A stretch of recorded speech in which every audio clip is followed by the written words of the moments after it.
Hey, Freddie here. I've got the art range from Axis in front of me today. We're just going to have a little bit of a walkthrough of them.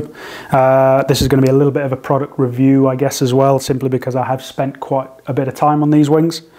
I've got 4 of the sizes today. We're out of stock of the 699, but I've got the 799, 899, 999, 1099 here as well. These wings caused a bit of a stir when they first came out, and it's a great bit of kit. It really, really is a great bit of kit, but there are some drawbacks to them, and there are some specific areas and specific things that you need to be considering when you're looking at buying one of these. These were one of, if not the first, reduced chord, super high aspect wing on the market. And there's a few now, there's definitely a few, but it's still quite a different design, even with the likes of the squared off tips that we've got across the range of them. When I say reduced chord, I mean this distance here. The mean chord across the entire wing, we're looking at 100 millimeters. The whole point of the 999, this was the first one to come out in the range, the whole point of the 999, including the name, is 10, 10, 10. We've got an aspect ratio of 10, we've got 1,000 square centimeters area, and 100 millimeters of mean chord, which I think I'm getting right. 10, 10, 10.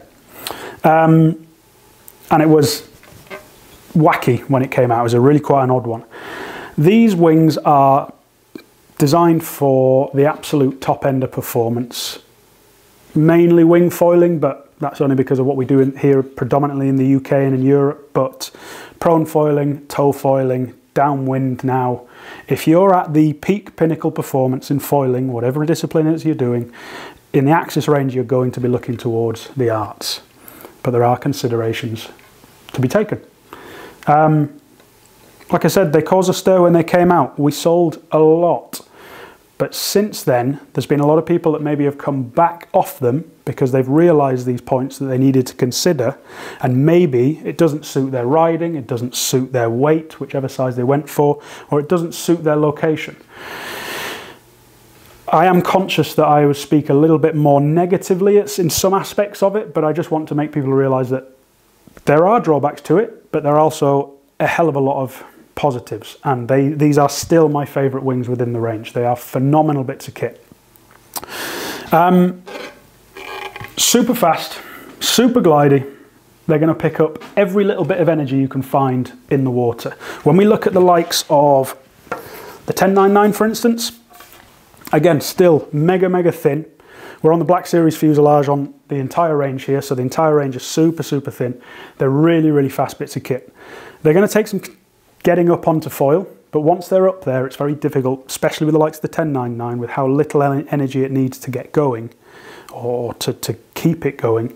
You're not really going to be starting to pop off foil too early, as long as you keep your speed up.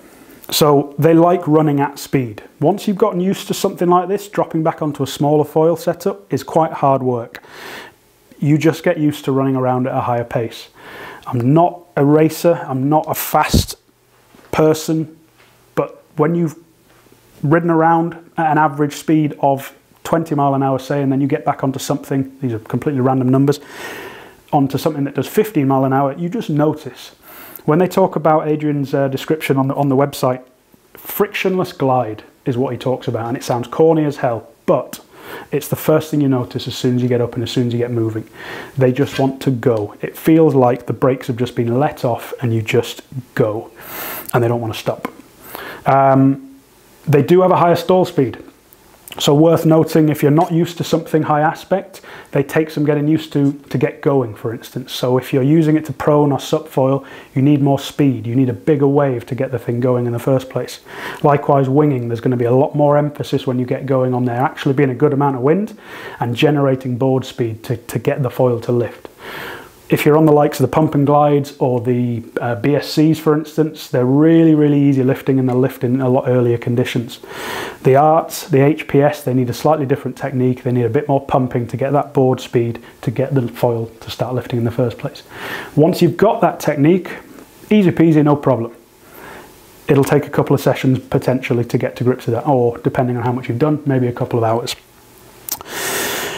They work well in pairs, so we see a lot of guys using the likes of the 1099 and the 899. They'll have that as their key quiver, or the 999 and the 799. A lot of that can depend on weight, rider weight, or it can depend on what you're aiming to be doing on them in the first place.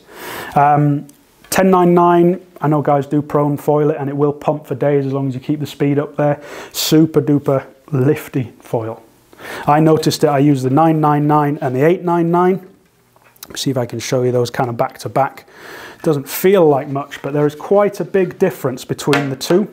And even if that does end up just coming down to span, the way they feel on the water is really quite different. They've obviously got a lot of glide, but the amount of glide that the 999's got over the 8 is huge. I did stick with the 899 though, because when you get in the waves, this is far more aggressive on the calves. So you've got to kind of pick what you're after, which is why it's kind of nice having the likes of an 899 and a 1099 if you're wanting lighter wind option or you're wanting more glide. Likewise 999 and 799.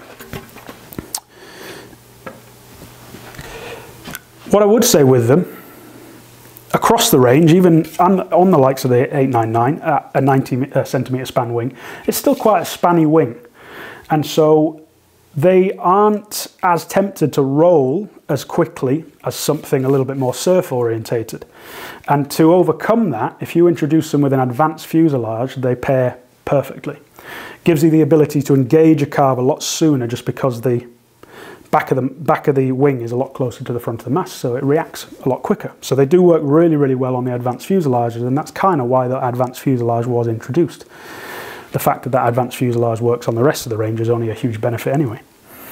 Likewise, very, very thin. There can be a bit of flex. There is a long span there as well. So the stiffer the mast, the better. A lot more performance and ability to get movement straight down into the foil setup and get that energy in there depending on what you wanted to do. Hence why power carbon masts, high modulus power carbon masts, are quite a big advantage when it comes to the ART setups. You want to be able to put as much of your energy from your body straight down into your board, straight down into your foil setup with minimal delay. That's where that extra stiffness will really come in. And likewise, to open up the turnability of these things, if you got onto the likes of the progressive rear wings, depending on what size you want to go for, that will really start helping matters as well. And that's your full setup essentially. Advanced fuselage, high modulus mast, progressive rear wing. Fantastic bit to kit. Worth knowing, because of that reduced chord, there's going to be some instability there, or not instability, but there's a lot more pitch sensitivity, let's say. So it's going to need those better guys, those higher intermediates and advanced riders to get onto these things and be more comfortable on them. Like I said, it took me a while to get to grips with, but now I'm used to it.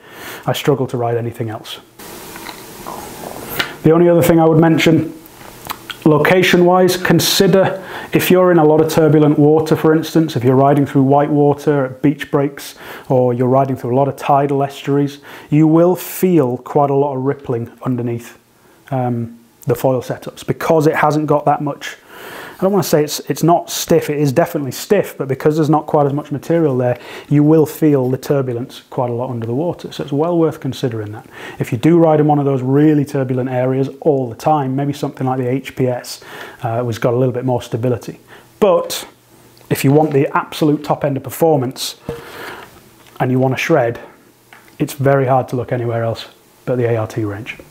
If you want a hand with sizing, if you can't decide between 799, 899, any of the options, give me a shout.